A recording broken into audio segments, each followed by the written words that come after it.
Eu sou o Jefferson Furlan Nazário, presidente da FENAVIST, que é a Federação Brasileira das Empresas de Segurança Privada.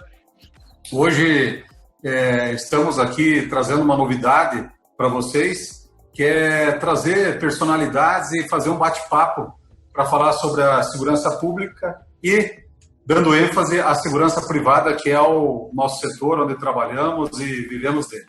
Traremos aí especialistas em temas relevantes para que todos possam acessar de uma maneira mais direta temas que tratem sobre a segurança privada.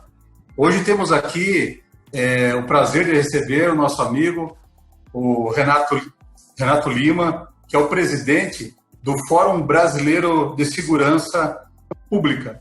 E agora também tivemos a felicidade de ser contemplados com uma parte que fala dentro do Fórum da segurança privada, dando visibilidade a todos esses profissionais que trabalham no setor. Nós estamos falando aí de próximas 600 mil pessoas que têm suas famílias e vivem dessa categoria. Então, um prazer recebê-lo aqui. Quero deixar um espaço para você fazer a sua apresentação. Eu acho que muitas pessoas já lhe conhecem, mas para quem não conhece, vai ter oportunidade hoje de conhecer ela. Por favor.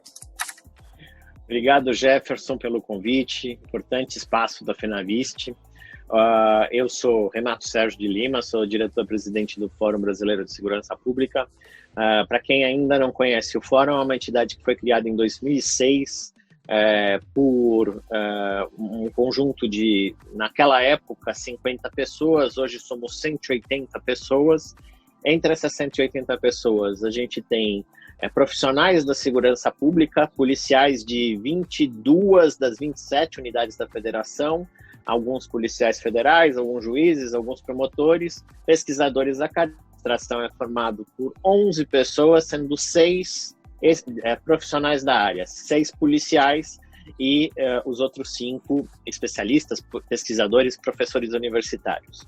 Então, é uma entidade com policiais, de policiais e também para profissionais da segurança pública e privada. Esse debate sobre a segurança pública é fundamental. E a gente tem 2 grandes eixos de atuação, que é exatamente aproximar em torno de um modelo de segurança pública mais efetivo, mais eficiente, e de outro, disseminar informações de qualidade, né? Os nossos produtos, como o Atlas da Violência, em parceria com o IPEA, e o nosso principal carro-chefe, que é o Anuário Brasileiro de Segurança Pública, que a gente teve o prazer de poder contemplar um capítulo sobre segurança privada. Legal, legal. Antes de fazer a primeira pergunta, eu quero fazer um agradecimento especial ao Renato, não só por estar aqui hoje dando essa contribuição, mas também por ter nos oportunizado participar do fórum. Foi uma coincidência de eventos que, se eu não me engano, há uns 2, 3 anos atrás, estivemos juntos em São Paulo e lá acabamos nos conhecendo e conhecendo o trabalho do fórum.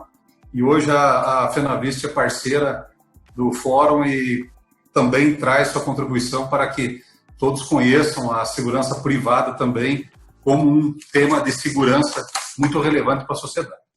Vou fazer uma primeira pergunta. Eu tenho um roteirozinho aqui que o meu pessoal lá da federação, a equipe que me ajudou a idealizar esse momento que estamos aqui.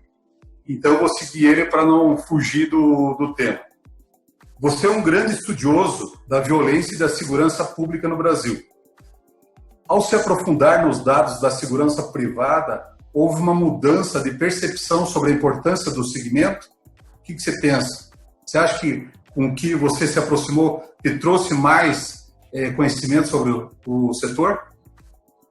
Sem dúvida nenhuma. O conjunto de dados é um conjunto muito rico de informações que mostra um pouco, e acho que a principal conclusão, que não só é minha, mas é de todo mundo que leu o anuário, é que, ao contrário do que o senso comum diz, que quando a situação na segurança pública é muito ruim, a segurança privada vai bem, não é verdade. Segurança pública é um setor econômico com todas as suas especificidades, que na verdade sofre tanto quanto os dilemas da segurança como um todo, segurança pública em específico. Os dados do anuário mostraram, por exemplo, uma redução no número de pessoas contratadas pelas empresas de vigilância e segurança privada. Isso é uma informação muito importante, porque em 2020 nós tivemos um crescimento dos índices de violência. Então, acho que eles meio que tiram um certo tabu de dizer que segurança privada é uma parceira da segurança pública, não pode ser vista como inimigo, nem como queira se aproveitar da desgraça alheia. Então, o que o anuário mostra é que não. Para que a gente tenha uma boa segurança pública, a gente depende de diversos atores, incluindo as empresas de segurança privada, porque sem elas, a gente não conseguiria dar conta desse enorme desafio que é garantir paz, tranquilidade e ambiente de negócios para a população e para a economia do Brasil. Legal, você acabou respondendo 2 perguntas, mas a segunda era justamente sobre isso, sobre essa ideia de que a segurança privada ela cresce com o aumento da violência. E nós temos visto ano a ano que a violência se mantém estável ou crescendo, e a segurança privada, desde 2014, vem perdendo o número de homens trabalhando no setor. Por quê? Isso é muito mais visto pela nossa economia, que não anda bem, e aí acaba criando uma recessão no mercado, todo mundo tendo que enxugar seus custos e acaba afetando a segurança também. Uma economia mais estável acaba gerando mais condição das pessoas buscarem um serviço especializado de proteção. Como as pessoas se utilizam do plano de saúde, de educação privada, e assim vai a segurança privada nessa linha. Você acha que isso, no anuário, ajuda a clarear mais para quem está lendo e ouvindo as matérias que estão surgindo sobre o fórum que foi apresentado? Acho sim, e acho que é importante que a gente faça isso, porque o Estado sozinho não vai ter recursos, até pelo ambiente, pela situação econômica que o Brasil enfrenta, nós não teremos recursos para conseguir investir no volume necessário para fazer com que a segurança pública seja mais eficiente. A gente precisa modernizá-la, não só com tecnologia, mas também com um novo marco de governança, e aí eu falo especificamente da segurança pública, como também acho que a segurança privada também precisa discutir o seu estatuto que está parado no Congresso. Muitas vezes a gente tenta legislar pelo pânico, que é quando o Congresso, diante de uma tragédia, diante de uma situação, faz alguma inovação legislativa, mas a gente deixa de lado que há muitas outras medidas que não precisam de reformas constitucionais, mas que ajudariam demais o empresário, a população, o cidadão comum, para melhorar a sua condição de vida, trabalho, enfim, poder crescer com qualidade. Então, quando a gente olha para isso, a gente vai perceber o quê?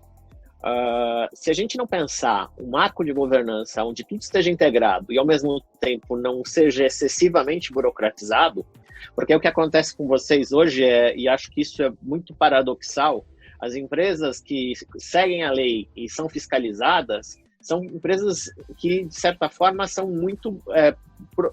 isso é positivo para o Brasil. Só que, muitas vezes, ela é penalizada por uma burocracia que faz com que faça crescer o trabalho, a oferta de trabalho clandestino e ilegal.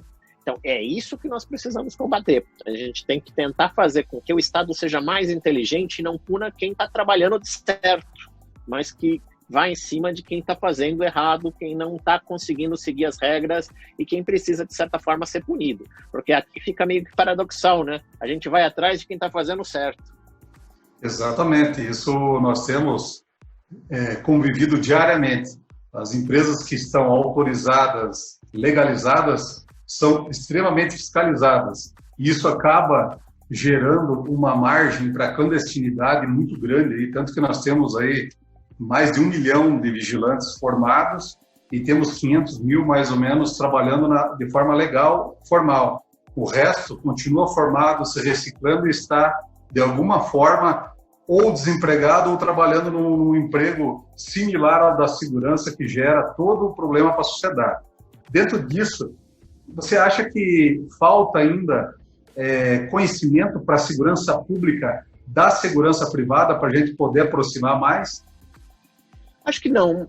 Os profissionais de segurança pública sabem e respeitam a segurança privada. Eu acho que a questão não é, acho que é menos a dimensão operacional de conhecimento e mais uma discussão de política estratégica. A gente precisa trabalhar junto esses dois setores, mas sem que eles se confundam.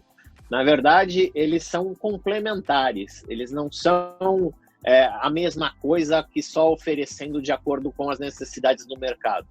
Então, a gente tem que tentar pensar todo um marco de governança onde não pode ser pensado só o privado e só o público.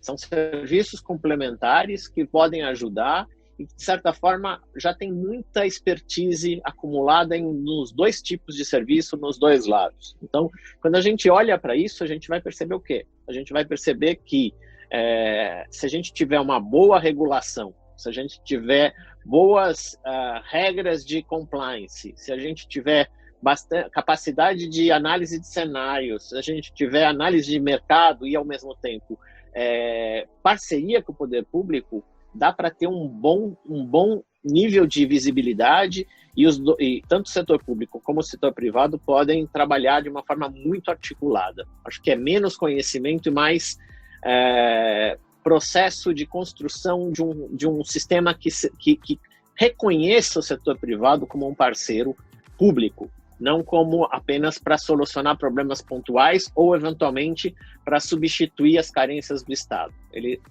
pensar de forma complementar. Ok. Infelizmente, esse ano a gente não pode tratar de qualquer assunto sem falar sobre a Covid-19 que afetou, além da saúde, economia, tudo, em todo o mundo e o Brasil também. Como a segurança do Brasil, como um todo, foi afetada? Isso, você traz algo no material? Quais as sequelas para o nosso futuro na segurança pública geral? A segurança, enfim, o ambiente de crime e violência no Brasil, ele foi duplamente afetado. De um lado, a gente tem uma redução significativa e positiva, mas ao mesmo tempo temporária, dos crimes do que a gente chama de oportunidade, que são os furtos, os roubos, que estão muito associados à dinâmica urbana, à circulação, enfim, isso, essa modalidade de crime caiu bastante no registro. E também caíram, e isso sim é importante na economia, né, para a gente em termos de volume, os roubos de carga, roubos de veículos, porque também com a economia, com a redução da mobilidade, isso de algum modo mudou a forma, mudou a logística e esses números acabam se reduzindo. Só que isso é temporário. No momento que a economia retomar o seu ritmo, provavelmente os crimes vão juntos crescer novamente. Então a gente precisa talvez olhar para esse caso, ver o que a gente pode deixar de positivo e de planejamento em termos do que é possível garantir que esse crescimento não seja automático, que a gente possa mantê-los baixos. Então, acho que esse é um processo de aprendizado organizacional que as empresas de segurança privada, com análise de cenários de riscos, podem dar uma contribuição gigantesca, ou seja, como que essa redução pode ser convertida em ganhos permanentes. Agora, o outro ponto, infelizmente, é que a gente mantém níveis de violência muito altos, né? Cresceram os homicídios depois de 2 anos de queda, o número de violência contra a mulher continua muito alto, então, assim, a violência em suas diversas manifestações tem crescido, não obstante algumas reduções importantes nos crimes patrimoniais. Mas, quando eu falo de aprendizado organizacional, é um sinal de que o setor privado pode eventualmente ajudar muito o setor público, porque durante 2 anos, 2018 e 2019, nós tivemos quedas muito significativas nos números de mortes. O que nós fizemos com essa queda? Pouco. Nós não tratamos em pensar para boas práticas, nós não pensamos, nós não conseguimos documentar o que deu certo e o que deu errado, nós não conseguimos nem mesmo mapear o que deu certo e o que deu errado. A gente continuou fazendo as mesmas coisas, mas ao mesmo tempo sem criar, nem sem fazer análise de benchmarking, sem analisar o que pode ser melhor aperfeiçoado ou não, enfim. E aí, com isso, agora a gente tem um crescimento e a gente sabe, por que cresceu? A gente tem muito poucas respostas, a gente tem hipóteses nas novas dinâmicas do crime organizado, com a questão da violência doméstica, enfim, com esse processo como um todo. Mas o que a gente precisa chamar atenção é isso.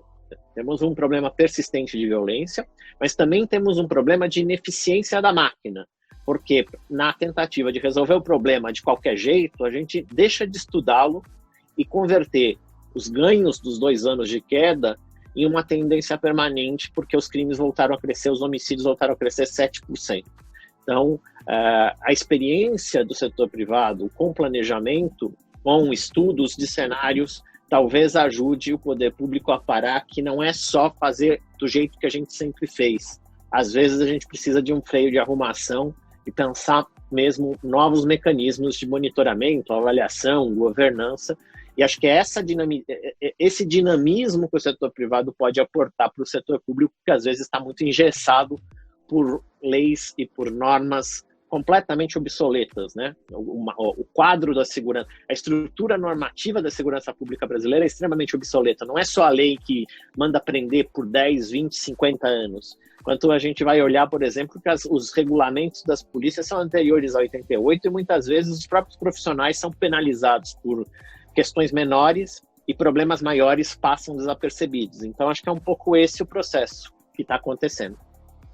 Legal, bem respondido. Agora, dentro do que você falou, fazendo uma análise, nós estamos vendo que os estados, o país, de uma modo geral, os municípios, vão ter uma queda na receita abrupta durante os próximos meses e a tendência é que permaneça durante um bom tempo essa queda, ou seja, diminui o poder de investimento. E, paralelamente a isso, é aquilo que você falou, diminuiu, alguns itens diminuíram, como roubo de carga, furtos, etc. Muitas vezes até devido à pandemia, acabou diminuindo. Agora, com a retomada, a falta de recurso, vocês conseguem sugerir algo para os estados para que possam enfrentar na frente, sem surpresa? Que o que a gente vê é que está tendo uma discussão sobre os números apresentados, mas também ninguém traz uma solução, porque o fórum acaba provocando todo mundo. Uns gostam, outros não gostam, mas ele traz um horizonte de como foi e como pode ser.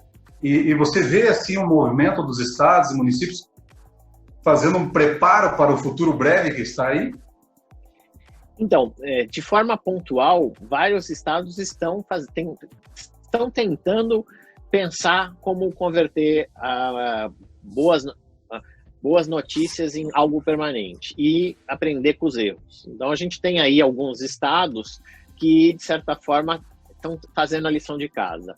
Agora, o mais importante que a gente precisa ver é pensar em termos de curto, médio e longo prazo. A gente precisa modernizar a estrutura normativa. Sem isso, a área custa muito cara e ela é pouco eficiente. Então, marcos de governança como solução não são só um horizonte de médio e longo prazo, mas eles são fundamentais, porque sem isso, o custo Brasil, ele acaba se traduzindo numa burocracia infernal também para o poder público. Então, a gente se perde com pequenas coisas e a qualidade do serviço deixa a desejar. E é importante a gente frisar que um serviço num volume muito grande, né? A gente tem uma estimativa que são cerca de 160 milhões de atendimentos das polícias militares todos os anos, como sendo só 6 a 8% desse percentual de ocorrências de natureza criminal. O resto são as desinteligências, mas os índices vão melhores em termos de redução. Acho que a solução no curto prazo, planejamento e planejamento integrado, no médio e longo prazo, a gente pensar de forma robusta em processos de modernização da governança. Parece até meio que um mantra que eu tenho dito isso, mas se a gente não investir nisso, a segurança é muito cara. O dinheiro gasta agora, daqui o ano que vem vai ter que gastar de novo. Se a gente não mexer na governança, muitas vezes a gente vai precisar de mais dinheiro para continuar fazendo a mesma coisa, num momento em que o país não tem o dinheiro e o endividamento público cresce de forma bastante assustadora. Então, tanto é verdade que quando a gente olha os dados do anuário, a União reduziu seus investimentos, os estados mantiveram ali porque tem as folhas de salários das polícias civil e militar, mas os municípios, dos mais de 5 mil municípios, cerca de 3 mil declararam gastos com segurança pública, que é gastando para auxiliar as polícias a estarem em seus territórios. Então, a gente precisa dizer assim, se um município, prefeito, que tem pouca receita, está investindo, precisa na área de prevenção, de sistema, de uma forma mais... pensar políticas urbanas que ajudem na prevenção da violência, do que pagar a hora extra do policial, porque o Estado precisaria dar conta disso. Acho que é um processo bem mais amplo. Legal. Agora, vou fazer uma provocação, Renato. Vocês têm um raio-x da segurança pública nacional. Tem algum órgão do governo federal que esteja analisando isso, até mesmo para que possa ajudar na integração da inteligência das polícias no Brasil? Porque a gente vê que uma das maiores falhas e onde o crime organizado explora muito é justamente essa falta de inteligência num comando maior com as polícias locais para poder realmente ter uma estratégia de trabalho. Então, te provoco para ver o que você pode falar para nós. Então, nós temos vários grupos pequenos em lugares diferentes que olham para os dados e pensam seu conhecimento. A Polícia Federal é um desses lugares, outros poderes e órgãos de Estado também. Então, a gente tem Polícia Federal, a gente tem o Ministério Público Federal, o Conselho Nacional do Ministério Público usando os dados, o Conselho Nacional de Justiça também usando os dados, alguns governadores utilizando junto com os comandantes de polícias. O Ministério da Justiça sempre esteve muito atento para os dados do anuário. Nesse ano, nós não tivemos um diálogo, fomos procurados por alguns interlocutores que leram, tiveram acesso, então o Ministério conhece o documento, mas esse ano o processo de mudança ministerial talvez tenha feito com que a equipe esteja refletindo sobre como que ela pode incorporar os dilemas e os retratos. É sempre um desafio para o Ministério da Justiça, porque no nosso pacto federativo, o governo federal ele não tem poder de ingerência sobre a segurança, as polícias, exatamente o dia a dia das polícias nos estados, por mais que algumas normas sejam federais. Então, é um processo de construção e pactuação. Às vezes, o anuário cumpre um papel que é mostrar coisas que muitas vezes não são agradáveis de serem mostradas. E quando, por exemplo, isso já aconteceu agora, mas aconteceu há 10 anos atrás, aconteceu há 20 anos atrás. Quando muitas vezes um ministério, um órgão público é administrado por uma gestão A, e a gestão A também está no governo específico lá, num estado do Norte, Nordeste, ou aqui do Sudeste ou do Sul, muitas vezes quando o dado sai, existe uma tensão política porque a informação não é exatamente positiva. A vantagem do fórum é que o fórum tem isenção suficiente para mostrar o dado da forma como ele foi produzido, sem suscetibilidades políticas. Isso gera, muitas vezes, um fuzuê, para resumir o trabalho, porque a gente mostra aquilo que acontece. Isso ajuda no planejamento. E muitas vezes os órgãos públicos ficam, como não existe no Pacto Federativo algo similar, fica refém das conjunturas políticas. Mas há muito esforço sendo feito em vários lugares do país para mudar essa situação. Por isso que eu frisei, de médio e longo prazo, a gente precisa mexer na governança. E uma dessas governanças é criar espaços públicos que tenham bons dados, e não somente aqueles dados que queremos mostrar, inclusive aqueles que a gente não quer mostrar porque a situação não é tão positiva. Legal, obrigado. Renato, eu só quero agradecer você aqui por debater com a gente esse tema. Quero te pedir que em breve dê mais uma oportunidade para nós, para que possamos conversar e informar a sociedade empresarial também e as pessoas que vão ver aí o nosso vídeo. E dizer para vocês, estamos lutando também para que o nosso estatuto saia o mais breve possível, que eu acho que ele vai ajudar ainda mais na colaboração com a segurança pública também e na regulamentação de muitos serviços que hoje estão sem uma regulamentação específica, né, clara, e hoje muitas vezes está na mão da segurança irregular e virá desse arcabouço e gerará novos empregos, que eu acho que essa é a função da segurança privada para colaborar com a segurança pública. Então, muito obrigado. Até uma próxima oportunidade. Com a palavra. Sem dúvida nenhuma. Eu também espero poder contribuir com vocês em breve. Muito obrigado. Um abraço, então. Até logo. Tchau, tchau.